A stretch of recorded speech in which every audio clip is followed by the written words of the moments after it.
Greetings and salutations! We are here with episode 3 of our Hamilton breakdown. Yep. And today we will be breaking down My Shot, which kicks in right after Aaron Burr, sir. This song is a song of ambitions, kind of showing what each character wants and what they strive for. So let's dive right in to My Shot.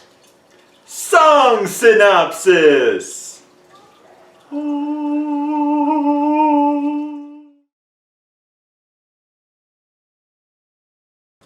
The song opens up with Alexander telling his friends that he is not throwing away his shot and that he is hungry for opportunity, just like the colonies.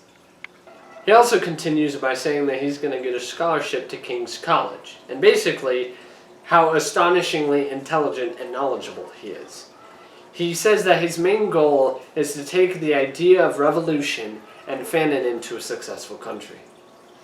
He talks about Britain and their taxes and how King George will never free the colonies, so the only option is revolution! Basically, Alexander Hamilton is portrayed as a bit arrogant, but eager for a fight, eager for a war. Once again, just hoping to do something to prove his worth to the world. Then Lafayette takes over and starts talking about how the unrest in France will lead to anarchy and how he is a force to be feared. Then Hercules Mulligan comes in and tells us that he is, in fact, a tailor's apprentice, and that he's joined a local rebellion to kind of climb the social ladder so that he can someday stop suing pants. Next is John Lawrence, who talks about how he doesn't only want to free the colonies, but also free the slaves, and be the first man to lead a fully black battalion. Then Aaron steps in and says that they need to keep their voices down, and if they don't, they're going to end up getting themselves shot. Hamilton then praises his new friends, and talks about how he wants a position and some ammunition. He then takes a step back, admitting that he's never really had a group of friends before, and that he promises to make them all proud of him. Then John Lawrence remarks, saying we need to get this guy in front of a crowd, and goes around to spread the word for basically the rest of the song. Until Hamilton comes back and says that he's imagined death so much that it feels more like a memory, and that he never really imagined himself making it this far. Hamilton then talks about how while all the fighting is going on, he has been writing and thinking about the financial future of the colonies. My Shot is a massive song. A lot of information just kind of flies at the audience, but the basic breakdown is that each of the revolutionaries kind of make a quick snippet about their life and their goals. Hamilton is currently writing and trying to persuade the revolution, and Lawrence tells people to rise up.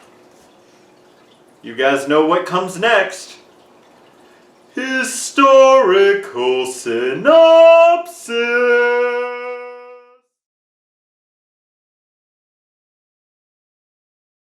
Alright, we'll try to keep this as simple and easy as possible, and we'll just break down the historical biography of each of the new characters. Let's start with Marquis de Lafayette, which isn't even his full name. No, his full name is Marie Joseph Paul Yves Rocher Gilbert Dumonty Marquis de Lafayette.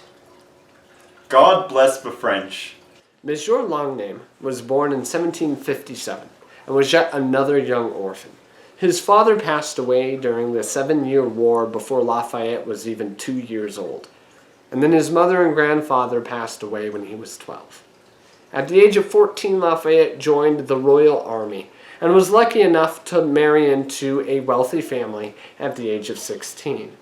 Then, in 1775, he heard of the struggles going on in the American colonies and made arrangements to go and join the fray, like a true revolutionary.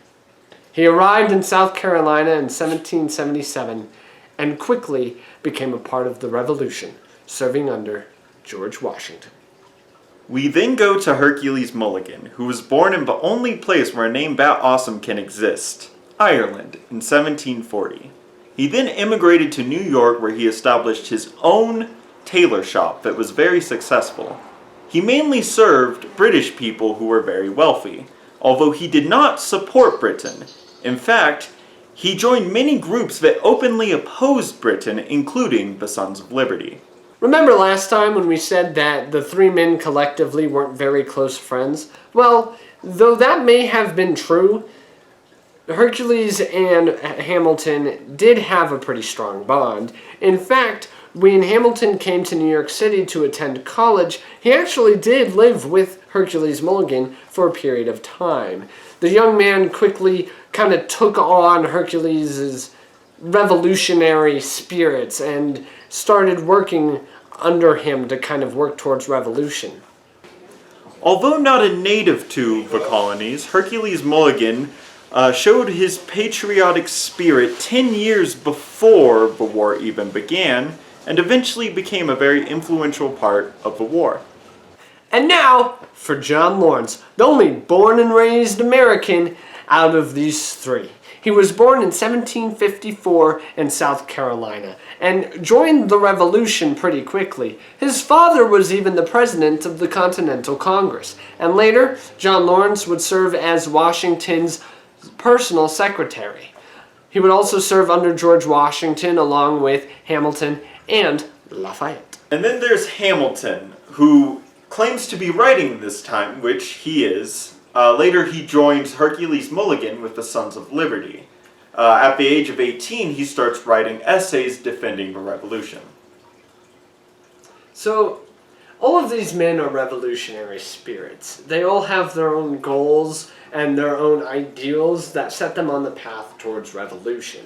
And though the entire group wasn't necessarily friends together, each one of them grew close to Hamilton throughout the course of the war.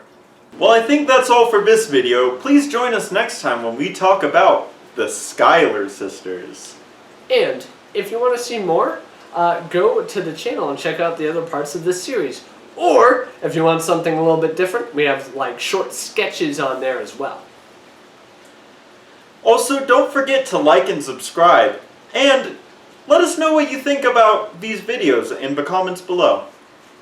And, most importantly, have fun, make friends, and stranger danger.